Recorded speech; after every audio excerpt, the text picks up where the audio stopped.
So it's been a couple of days. We're still relishing and enjoying that 2-1 victory against Liverpool, especially since it was a last minute winner. Um, and I think we've needed this. We've really, really needed this because the last month or so, the results just have not been what we wanted it to be. Like we've been unfortunate at times with these red cards, losing to Brighton, losing to United. It's just we needed something to kind of get the spirits back up. And what a way to win against Liverpool at home. And importantly, it couldn't have come at a better time. International break, we get about a week or two to kind of just reset. We know we got Palmer, your Tosins. You got a lot of these guys coming back from injury, Santos, so we're going to have some people available. But looking back at this game, I think, funny enough, like if you looked at the starting 11 Maresca went with, we all looked at it on paper and went, why is Gusto in this team? Why is Lavia not playing? Maybe some people would have went, why is Estevao not playing? Because you would have thought, okay, Estevao on the right, Neto on the left. But I think just having that balance was very, very key. Having Garnacho on the left side, Neto on the right side. And, with Estevao, I feel like with the quality that he has, I still feel he's going to need that slight just adaptation period. He's one of those guys that for me has to be protected, has to be really just eased in. He has the quality, absolutely, and Estevao is going to have enough time to show that. But for me, that Gusto, I figured, okay, it might be a 4-3-3 because I did mention this on Lewis's stream. I said, based on the bad results we've been having, it feels like Maresca has to go to a 4-3-3, kind of give us a bit more stability in midfield. That defense had just been conceding chances, especially with Chalobah in the back. It just felt like we had a mistake in every single game. We were just going to keep making mistakes. So when you add an extra body midfield, it just feels like you have more protection to the center backs. And it kind of wasn't really a 4-3-3 because you still saw Gusto, kind of in those number 10 positions. But for this game, it worked. Gusto gave us enough energy. He gave us enough bodies in the midfield. He gave us the ability to counter press. He gave us the ability to have man-on-man marking. Gusto takes one man. Fernandez takes another. Caicedo. It just gave us energy in that midfield. And of course, he got the assist for that Caicedo banger, which we're going to talk about in a minute. But I thought Maresca, he went with bravery with his game, and Josh Badiashile as our center back partnerships. Bro, at this point we're down to like bare bones. But these guys were up for this game. Maybe it was a good thing that Isak kind of started this game. Isak just feels like he is a couple of maybe like games away from like that complete, just mad sharpness. So maybe given, Josh and Badiashile and Isak that's not really, really firing right now, kind of just gives him that early, confidence with the game starting. You understand, all right, you know what? You've been able to get the best of Isak in the first couple of, maybe clashes. You're ready to go. Maybe if it was Ekitike, maybe it would have had something different to, kind of deal with and navigate. But hey, the lineup is a lineup. And we started the game off really positively. I thought, it just seemed like the guys were up for it. Having, those wingers gave us the option to kind of beat that press and go long to Garnacho, try to go long to Neto, which Garnacho had a few times. If he just had the right touch towards goal, he would have been a bit more dangerous, but he still had a decent game. I thought Neto worked hard as well. But let's talk about that midfield, because you saw Enzo Fernandez, and Enzo has divided opinions this season. Like, for someone who has 3 goals in about 7 games, he still gets a lot of criticisms. And, sometimes rightfully so. You still want to see a bit more of a completeness from Enzo. Enzo is still going to be Enzo. He's going to get you, goals, he's going to get you assists. But there's times when it feels like that midfield is just being overran and you just want Enzo to give you an extra body, some more application in that midfield. But that game on Saturday was just classic Fernandez. He got on the ball, he made things happen, he was creative, he was still crushing the box, and we dominated that Liverpool midfield. But when you have a midfield general like Caicedo, your life is easy.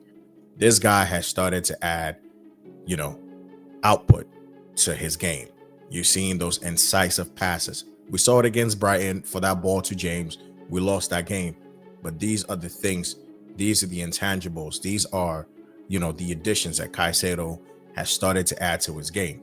He's added more, attacking, just quality to his game. That strike was crazy. These are the kind of strikes you see Michael Essien, just smack it in.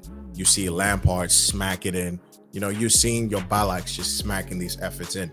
That's what you're starting to get from Caicedo. The goal against Brentford, banger.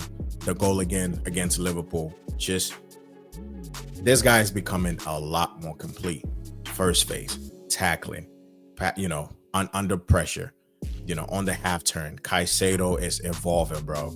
Like from the Caicedo we saw the first season under Pochettino, where it just felt like we always kind of felt like Caicedo was going to be worth money for value, because you see this guy at Brighton and this is just a player that is going to just go to the next level. Yeah, the first few months was not going well at Chelsea, but you just always knew there was a player in there. And this guy, literally right now, he's the best DM in the league. I'm sorry, Rice can't chat to Caicedo. Rodri, barely fit, so can't really chat to Caicedo. Gravenberg is another one that I think has so much quality. When you talk about DMs, people who play that role, him, Caicedo, they're both up there. But I think Caicedo just gives you a bit more in that role, just a bit more completeness. And bro, that goal was sensational. Liverpool did get back into that game through Cody Gakpo, but one of the biggest things that really impressed me in that game was when Josh went down, when Badiashile went down. I think it was Badiashile that went down first. Maresca could have been easily tempted to go Hato for Badiashile straight swap. That could have been the most obvious change possible. But he did something different that he hasn't done a lot recently. He went, okay, Badiashile's out. I'm going to bring in Lavia. And for me, that said to me, okay, this guy is learning. He's still giving us a chance to be on the front foot. Because when you take out Badiashile and you bring in Lavia, now you have even more control in midfield. You have Reece James that is going to be playing one of these center back roles now, which we've never seen James play, but we just know Reece James is that type of player that could just give you like a 7 out of 10 in, the midfield role, the right back role, right center back, left back, right wing back. Reece James gives you that ability. He's an asset in that role. But bringing in Lavia for me, I was like, okay, it feels like this guy is learning. You're still giving us, the solidity in midfield, because now you got Lavia and Caicedo just screening that back line. All right, I think James can handle himself against Isak. James can handle himself against Cody Gakpo, and that's exactly what happened. And then now Josh goes down. You bring in Hato, say less. That's just a change we have. Personnel for personnel, but that did not change anything because we just kept going and going. And even better, he brought in 3 attackers for 3 attackers. Maresca in another game could have went really safe with it. Only brought in maybe 1 attacker and tried to see out the game. But him bringing on Gil, Estevao, and Gittins, it said to me, you know what, bro? He said it in the presses. Maybe I could have did better with my team selections. I could have did better with the changes. And he put his money where his mouth was. He brought in Gil, gave us energy up front, brought in Gittins. Sometimes, even though you might not really rate the options you have, that's your squad and you have to use them. you have to give someone like a Gittins space, because what started happening in this Liverpool game was space was beginning to appear. All of a sudden, you got Gittins on the left wing running against Szoboszlai, who's playing right back. In as much as Szoboszlai has been Liverpool's best midfielder so far, he's no right back. Gittins can be able to get a bit of, change out of him, and there's a lot of space to attack. All of a sudden, you're starting to see the wing play. Gittins, Estevao, cutting in and shooting, like taking shots. And one thing I've always maintained this season, in as much as the transfer window felt disappointed at the end of it, because again, we had players like Kudus, Xavi Simons, Fermin Lopez. These were names that were being linked with. So with the way that the window ended, it felt a bit disappointing. But one thing they did was bring in shooters into this team. In as much as Garnacho's shooting is trash, he still takes shots. He will take the opportunity to shoot. Gittins is a type of winger, cut in and shoot. Estevao, cut in, he's lacing it.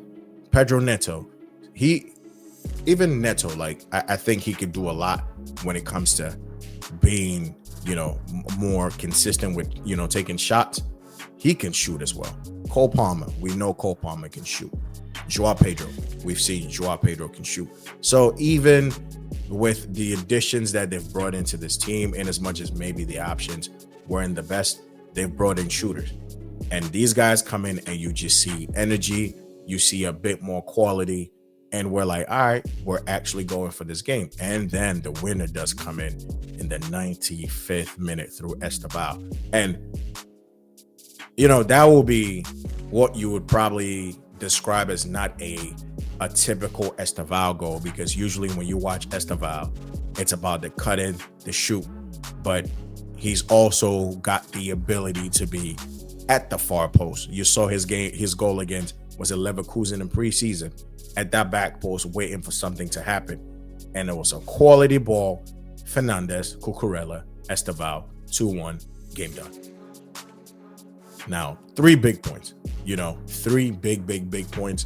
But I think Maresca, he definitely gave us that platform to really go for this game. And, to be honest, what could you have really lost? If you're legit going from a 1-1, you're trying to get all 3 or losing 1 point. Bro, like the one puts you on 9, but you'd rather go for the victory at home.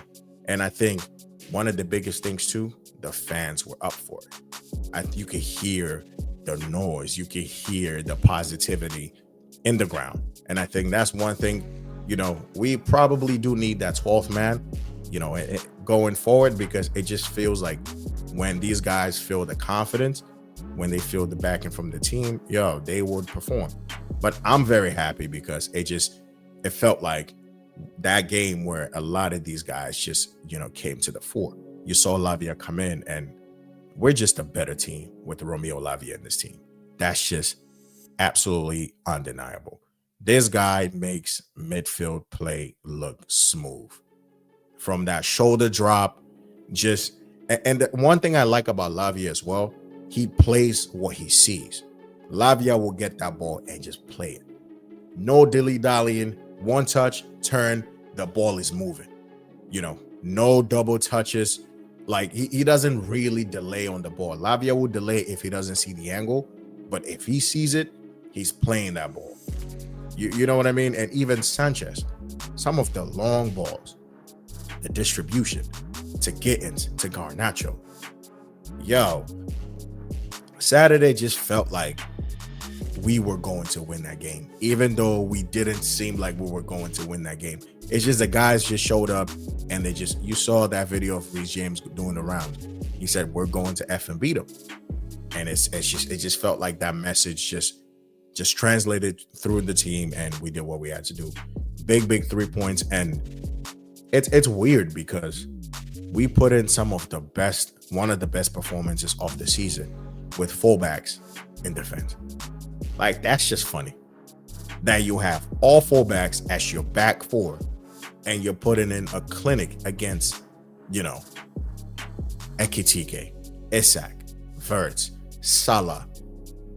Like, it's just it's just a wild turn of events. And I've seen people like try to really give Verts kind of like a pass. I think you see some big Liverpool fans talk about, you know, Verts was brought in for creativity, and so far he's been creative, and so far like he's been creating chances. Bro, when Verts was being bought to Liverpool, nobody was even mentioning these, you know, oh yeah, he's gonna create a chance here and there. Now for 100 and however much you paid for Verts, Verts was one of the most clinical, creative players in Bundesliga. You're not paying that kind of money for a functional midfielder. I am sorry. And also, we don't have to give you no excuses.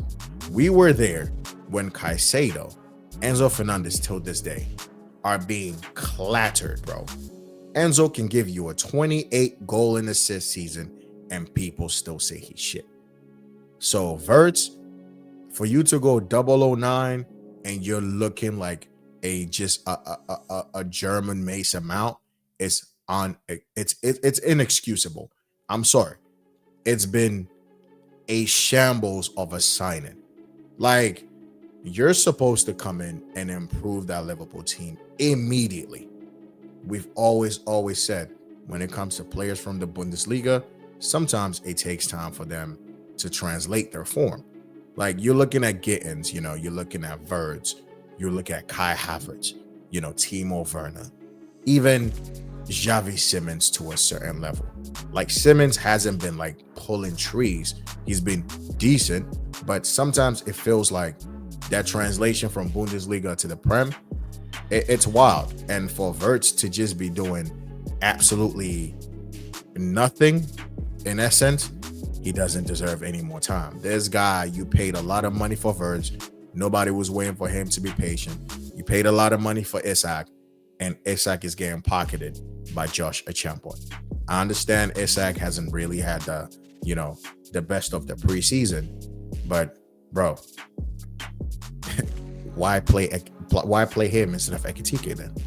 Just play Ekitike if you're gonna do that. Ekitike has been firing, but this Liverpool team is looking real sus. I mean, they legit have won every single game last minute. Like, that was not going to be something that you could consistently keep getting away with. And this is real shit. Like, Liverpool, if we're gonna be completely honest, they should be on like 9 points. The games they've won last minute. You're talking Newcastle, you're talking Burnley, you're talking even against Bournemouth. Yo, that's 3 games you got 9 points in. That should have been 3 points. So if we're being honest, Liverpool have been winning games just last minute, and it just felt it was not going to be sustainable, but it also felt like it was going to get better once you bring in Isak into this team. Once you integrate, him, Ekitike, you got Salah, who's always going to give you numbers. You thought this was going to just be like, it was going to be curtains. Even I felt it was going to be curtains. And to be honest, it still could. Isak could legit just find his form and then it will literally be done. But it just feels like something ain't working.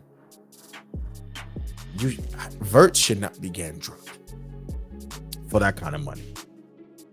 Like, he should be one of those guys that should be the first name on the list every single game. But I get it too. Just because you're paid for, by an exorbitant amount of money doesn't mean you get a pass. I'm sorry. If you get paid for by someone paying 130, bro, if you suck, you suck. You got to be on the bench. So I can understand it, but he's so bad he's being on the bench, which I just can't fathom. So Liverpool fans, you're not going to get a pass. I'm sorry. Verts has been stinky. Isak so far, he's needed some time to settle in. And it's crazy because I was talking about Konate being one of those center backs that I would absolutely think will upgrade this Chelsea team. And bro, since I made that statement, this guy has been looking like Chalobah. So I don't know.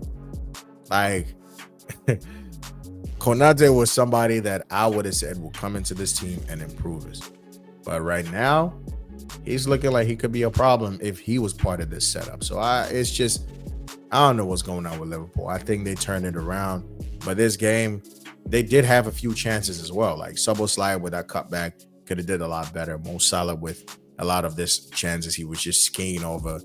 On another day, Mo Salah finds one of the corners, but it just turned out to be, it was our day. But yo, really, really impressive performance. I think everybody was really up for this game. But my man of the match, Moises Caicedo. It just feels like at this point, anything you say about Caicedo just feels like an understatement. Like it genuinely feels like you can't really say anything else that just shows and highlights his importance to this team, because that guy is just, he's him. You know, Caicedo is just like, without Caicedo in this midfield, yeah, we're fucked. Like we are screwed. That guy just lets us play. Caicedo just, he is the foundation with which this house is built on. That's just the unbelievable nature of this guy. And to think that there's levels to his game. He's only 23. There's levels that he can just unlock. You've seen people throw the comparisons, but you know, between him and Conte, and you know, I think N'Golo is just on a different island. Like I rate Caicedo so highly, but Conte is just, he's just something else. Like Conte is, hey, it's just, there's no words for N'Golo. N'Golo, the things he does for your team, it's no surprise France won the World Cup. It's no surprise Leicester City won the league. It's no surprise Chelsea won the league the season after. It's no surprise Chelsea won the Champions League. This is legit what Conte does. Conte is just a monster. And I can only imagine a Chelsea team which could have had N'Golo Conte, and then it could have had Moises Caicedo. My God. That team would have been special. If you gave Antonio Conte a team that had N'Golo and you had Moises Caicedo, bro, that team will be special.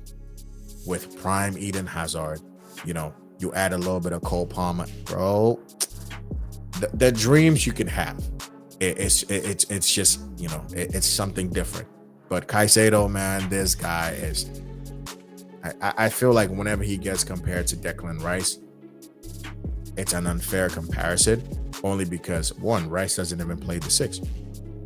Rice plays the 8. So if you want to compare Rice to a midfielder, you compare him to Enzo Fernandez.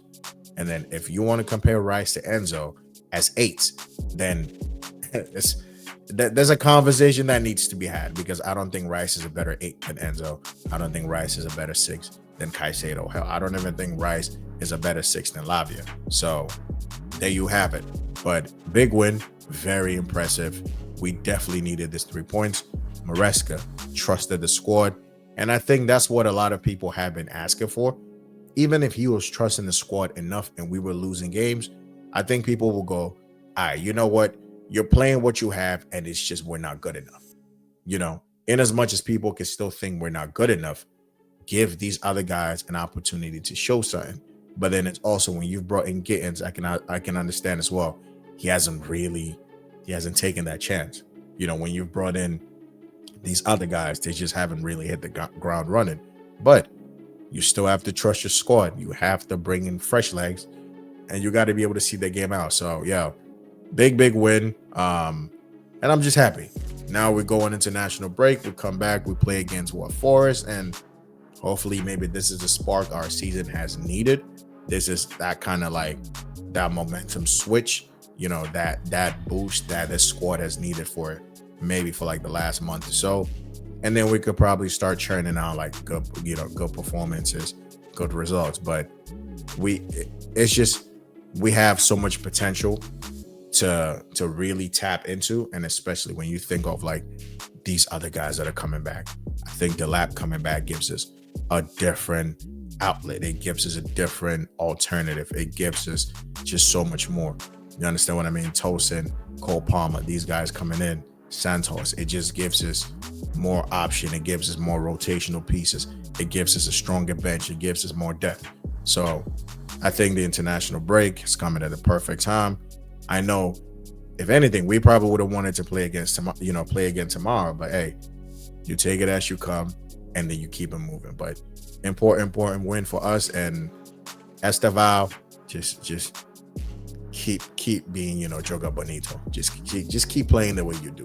Fearless, wanted to create something, wanted to be a difference, wanted to be dangerous. And he also has like different levels he can go, but we ain't complaining, people. So that's the match review. I think a lot of people were happy with that result. I know you guys are. And yeah, I'm gonna catch you on the next video. Peace, people.